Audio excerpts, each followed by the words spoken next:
তো blur face আমরা সবাই স্টিল থাকলে করা যায়, কারণ মোজাইক অ্যাড করলেই আমাদের ব্লার ফেস হয়ে যাবে। কিন্তু যখন ফেস মুভ করবে তখন কিভাবে করব, চলুন দেখে নিই এই ভিডিওতে। তো ফার্স্টে ইনসার্টে গিয়ে আপনাদের ওই মুভিং ফেস ভিডিওটা নিতে হবে, যেটা আপনারা ব্লার করবেন। তো ভিডিওটা নেওয়ার পর আপনারা স্টিকারে ক্লিক করে ডিটেলে ক্লিক করবেন। তারপরে এই ব্লার অপশানটা দিয়ে দেবে।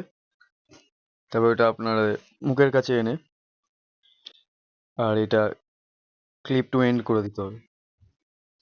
তারপরে এটা সরিয়ে সরিয়ে আপনাদের দেখতে হবে এতটার পর আপনার মুখ দেখা যাচ্ছে। তো ওখানে কি করতে হবে, কি ফ্রেমে অ্যাড করতে হবে।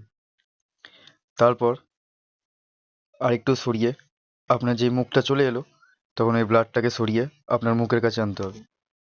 আবার এমনি করে সেম প্রসেস অ্যাপ্লাই করবেন। সরিয়ে সরিয়ে দেখবেন মুখটা দেখা গেলেই আপনাদের ব্লাডটাকে আবার মুখের সামনে নিয়ে চলে আসতে হবে। তো এমনি করে করে আপনারা মুভিং ফেস ব্লার করতে পারবেন। তো এটা হলো রেজাল্ট।